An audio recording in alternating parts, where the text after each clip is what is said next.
وہ جب کسی بڑے لشکر کو ہلاک کرنا چاہے تو چھوٹے پرندوں کے ذریعے بھی اس کو ہلاک کر سکتا ہے۔ ہمیں ہمیشہ اللہ تعالیٰ کی طاقت پر مکمل یقین رکھنا چاہیے۔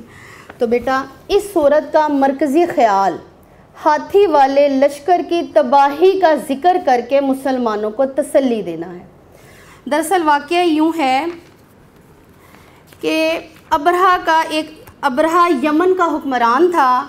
اس نے یمن میں ایک عالی شان گرجا گھر تعمیر کروایا۔ جب اس نے یہ دیکھا کہ مکہ میں جو اللہ تعالیٰ کا گھر خانہ کعبہ یعنی بیت اللہ ہے، پوری دنیا سے مسلمان اس گھر میں اللہ تعالیٰ کے لیے عمرہ کرنے آتے ہیں، حج کرنے آتے ہیں، اللہ کے گھر کا طواف کرنے آتے ہیں، تو اس کو اس چیز سے بڑی تکلیف ہوتی تھی۔ اس کے اندر بڑا غرور اور تکبر تھا۔ وہ یہ چاہتا تھا کہ اس سے ملتی جلتی ایک عمارت وہ اپنے ملک یمن میں بھی بنوائے تاکہ پوری دنیا سے مسلمان، عیسائی، جس بھی مذہب کے لوگ ہیں وہ وہاں آئیں اور اس کے گھر کی زیارت کریں اور اللہ کے گھر بیت اللہ کو چھوڑ دیں۔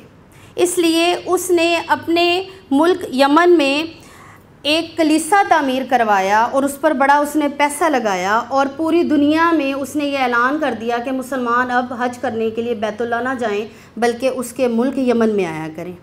یہ بات جب آہستہ آہستہ عرب کے لوگوں کو پتہ چلی تو عرب کے لوگوں میں سے ایک شخص وہ یمن آیا، وہ اس کلیسا کے اندر گھسا اور اس نے اس کلیسا کے اندر گندگی پھیلا دی۔ اس نے اس کلیسا کے اندر جا کے پخانہ کر دیا۔ یہ بات جب بادشاہ کو پتہ چلی تو اس کے اندر غم و غصہ کی لہر دوڑ گئی، اس کو یہ بات برداشت نہ ہوئی۔ تو اس نے مسلمانوں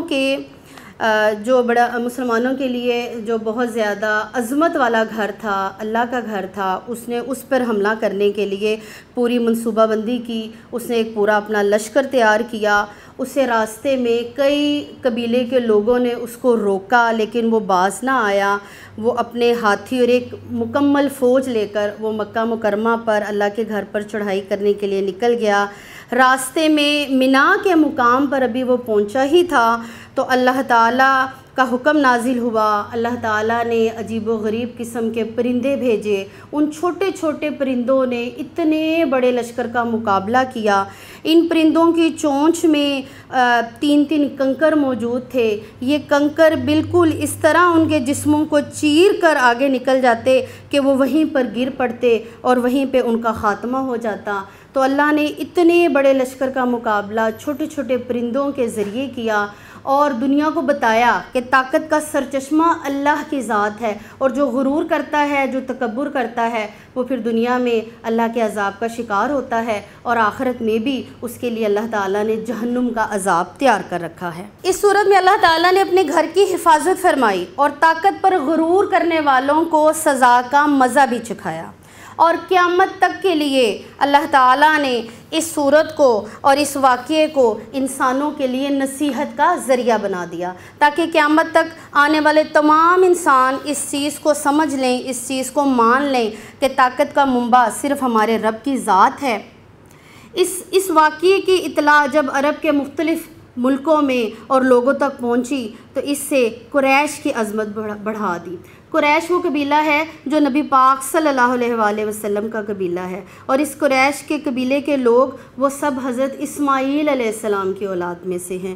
تو اس واقعے کے بعد پوری دنیا میں جب قریش مکہ کے اور مسلمانوں کے قافلے پوری دنیا میں تجارت کے لیے جایا کرتے تھے تو تمام دنیا کے لوگ قریش مکہ کے ان آنے والے قافلوں کو بہت زیادہ عزت دیتے تھے، اور ان کے یہ قافلے پھر ہر طرح کی لوٹ مار سے بھی محفوظ رہتے تھے، کیونکہ لوگوں میں پھر یہ عام تاثر پیدا ہو گیا کہ جو مکہ میں حضرت اسماعیل کی اولاد سے لوگ ہیں یعنی قریش مکہ، وہ سب اللہ تعالیٰ کے پسندیدہ ہیں، اللہ تعالیٰ کے خاص بندے ہیں، اور اللہ چاہے تو وہ چھوٹی مخلوق کے ذریعے، چھوٹے چھوٹے پرندوں کے ذریعے اور کنکریوں کے ذریعے بڑے بڑے لشکروں کو، بڑی بڑی فوجوں کو بھی تباہ کر سکتا ہے۔ ٹھیک ہے، تو اس صورت میں بتایا گیا جو رب کے دشمن ہوتے ہیں، جو اسلام لانے والوں کے دشمن ہوتے ہیں، جو مسلمانوں کے دشمن ہوتے ہیں، اللہ تعالیٰ دنیا میں بھی اور پھر آخرت میں بھی ان کے لیے ضرور ان کی تباہی کا بندوبست کرتا ہے۔ ٹھیک ہے، اور سورۃ الفیل میں یہ بتایا گیا کہ کس طرح اللہ تعالیٰ نے اپنی قدرت سے ابرہہ اور اس کے لشکر کو ہلاک کیا، اپنے گھر یعنی خانہ کعبہ کی حفاظت فرمائی، قریش مکہ کی حفاظت فرمائی، تو ہمیں پھر اللہ تعالیٰ کی طاقت پر ہر طرح سے بھروسہ رکھنا چاہیے۔ اب ہم اس کے MCQs پڑھتے ہیں۔ درست جواب کی نشاندہی کریں۔ فیل کا معنی ہے اونٹ، گائے، ہاتھی یا بیل، تو اس کا سب سے بہترین اس کی آپشن، اس کا جواب ہے ہاتھی۔ یمن کے حکمران کا نام تھا نجاشی، کسریٰ، کیسر، ابرہہ، تو درست جواب ہے ابرہہ۔ ابرہہ نے حملہ کیا مکہ مکرمہ پر، مدینہ منورہ پر، جدہ پر، طائف پر، درست جواب ہے مکہ مکرمہ پر۔ ہاتھی والوں کا قصہ ہے سورۃ القریش میں، سورۃ الفیل میں، سورۃ الماؤن میں، سورۃ الکوثر میں، درست جواب ہے سورۃ الفیل میں۔ اللہ تعالیٰ نے ہاتھی والوں کو ہلاک کیا زلزلے کے ذریعے، فرشتوں کے ذریعے، پرندوں کے ذریعے، تیز آواز کے ذریعے، درست جواب ہے پرندوں کے ذریعے۔ تو بیٹا آپ کو چاہیے کہ اس لیسن کی اچھی طرح کتاب میں سے ریڈنگ کریں، اور اس حوالے سے ہمارے یونیک کے نوٹس بھی مارکیٹ میں دستیاب ہیں، آپ کو چاہیے کہ آپ ان سے استفادہ کریں۔ اوکے جی، اللہ حافظ۔